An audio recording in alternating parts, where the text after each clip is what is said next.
Imagine if I told you, let's stop buying food because we need to really destroy those farmers and those food producers. Now, in a way, if you said that about big food, then yeah, that'd be fine. But let's just go all the way back even to the source where you even get big food. You still have to grow it.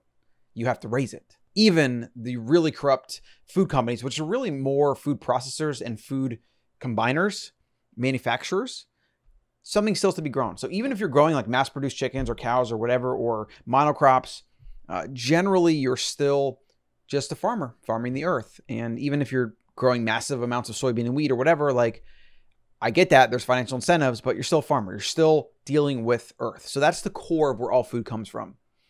This idea that we should dismantle these big oil companies and energy companies because they're somehow evil or something is so freaking bizarre. It's the same thing as saying that farmers are evil. Because again, farmers are the root of the food system. That's the origin. Energy companies are the root of the energy system, which is the root foundation of everything, every single thing. All right, I'm going to pack this for a minute because maybe there's some things you don't understand about energy. There's a lot of politicization around this, of course. There's a lot of FUD around this. There's a lot of fear mongering, and there's a lot of financial incentive to go green and do all this crap, which benefits certain people. And politicians use it because it's an easy way to basically gaslight the public and convince them that the politicians are going to do it or should do it or whatever. Billions of people around Earth don't have access to reliable energy. As a result, they live in poverty. As a result, they might spend 5 hours a day walking to get water. Or they might have to sit and ride a bicycle to give themselves a few hours of electricity in their home. They might have to cook indoors, burning wood and coal without proper ventilation, which causes a lot of death every single year and just health problems in general. They might have to process their food and in unsanitary places, and just on and on and on it goes. But because we live in America, we go to the store and we have this thing in a package and it's safe like 99.9% of the time, and it's been processed and there's been a ton of energy that's gone into it.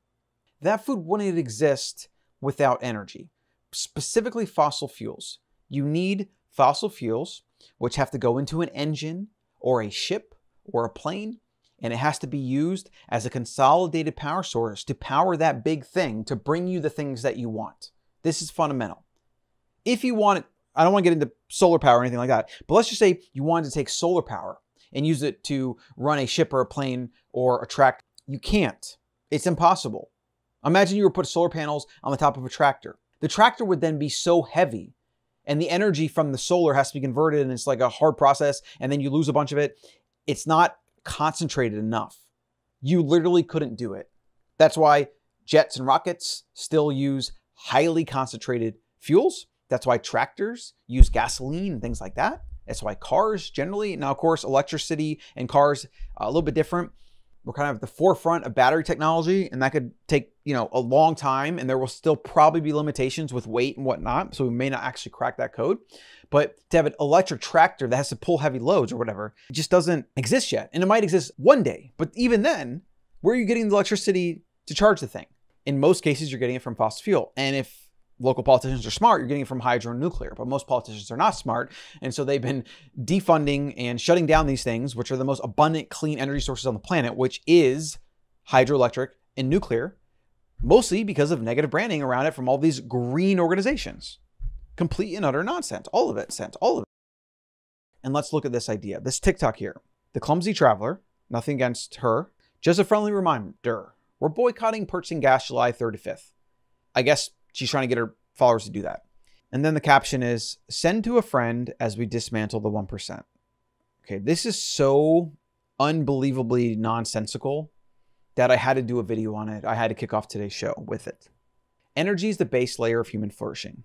Because like I said, you have, what, 1 billion people that don't have even basic electricity? At least 1 billion. It might be more than that. I think it's more than that because 1 billion people have food insecurity. And it's probably even more than that don't have access to reliable electricity. Some people have access to a little bit of electricity, and it's very intermittent. It's not reliable. Like that's probably like another billion or two. But we're talking about a large percentage of the world, of humans that want to rise out of poverty. And the only way to do that is have access to electricity. Because think about this for a second. I could give you $1 billion, but then if I told you you can't use electricity, what would you do? You couldn't buy products that were produced by electricity, and you couldn't live in and enjoy the benefits of electricity. It would be the same as being poor. You would be living in the woods. You would be making shelter yourself. You would be hunting your own food. Electricity is the foundation of everything. Every single thing that you have around you, all like this water bottle, this microphone, this table, all these things, a lot of which have been made in China, right? Because low labor costs, etc., have been produced and then shipped to me using power, using fossil fuels. So power, fossil fuels, electricity, it's all kind of the same thing. And if you dive into understanding the power grid, if you dive into understanding fossil fuels, solar, wind, all the different ways of generating electricity, what the pros and cons are, what they can actually do and what they cannot do, you'll see that a lot of the idea that, oh, we'll just be solar power because we can just make a bunch of solar panels, it's going to solve all our problems, it is literally impossible. Maybe in 100 years we can do it, but we're going to have a gigantic leap, like probably like another Einstein E=mc² discovery in electricity to even be able to do that. That's why fossil fuels are so freaking important. It's why even in the past 10 years, governments around the world have spent $5 trillion, probably more than that, but let's say $5 trillion to go green, quote unquote. And all that's happened is fossil fuel use has gone from 86% to 84%. It's basically nonsense. If you've ever had to go out in a storm, I have in Florida during hurricanes. I had it during the freeze in Texas last year when our house flooded and I had 2 young children and our house was 20 degrees. We were burning IKEA wood, IKEA shelves. Like I have this wooden IKEA shelves. We burned that for firewood because I couldn't even get firewood at the store. Everything was shut down. You know how important power is. You know how important electricity is when you live through a situation like that.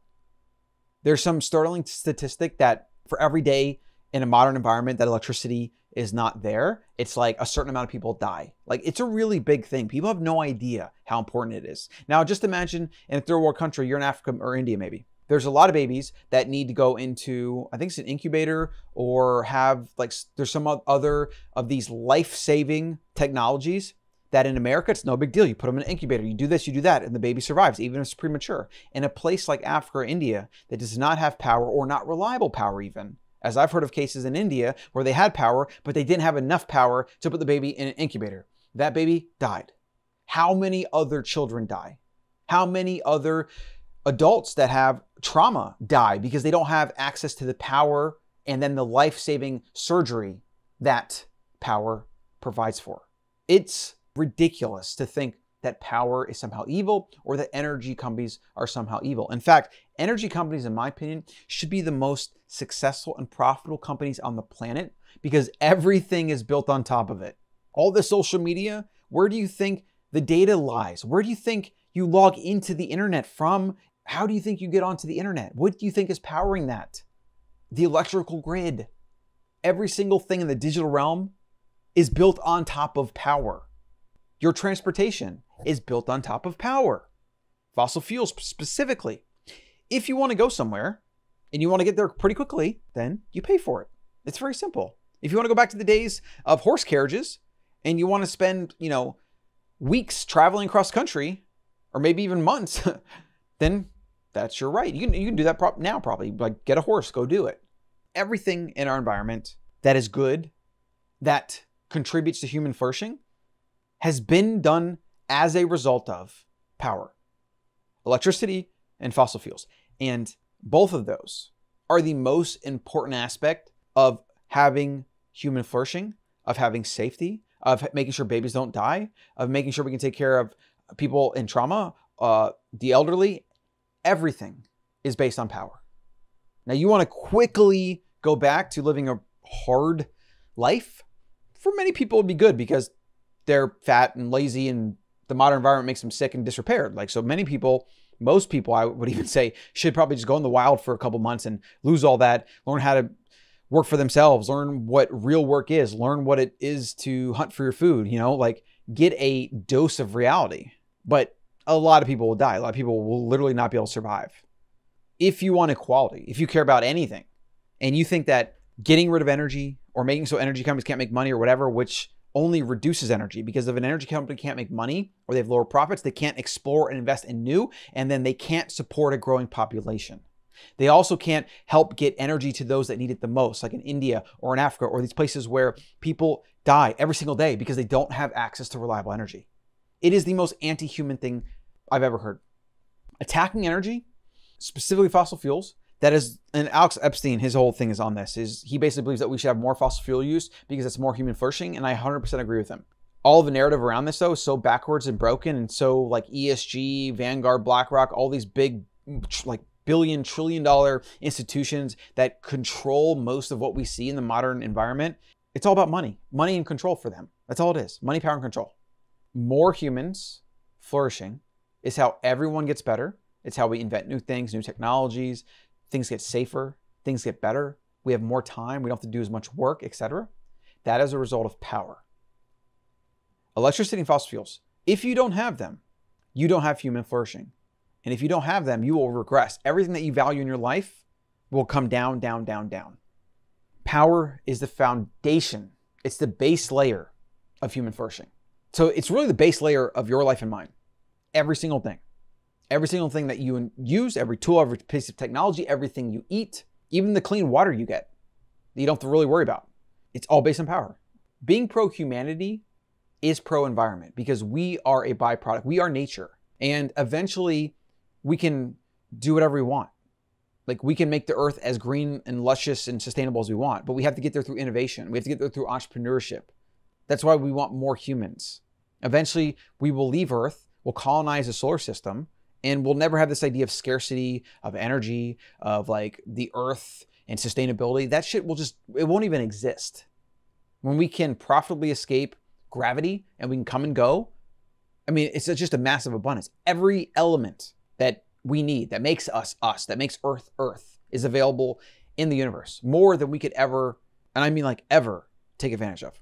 Get the Better Human newsletter over at thebetterhuman.co. And if you want to support the show plus your health, go to wildfoods.co and use code WILDCEO. Right now, I'm enjoying our Wild Cocotropic.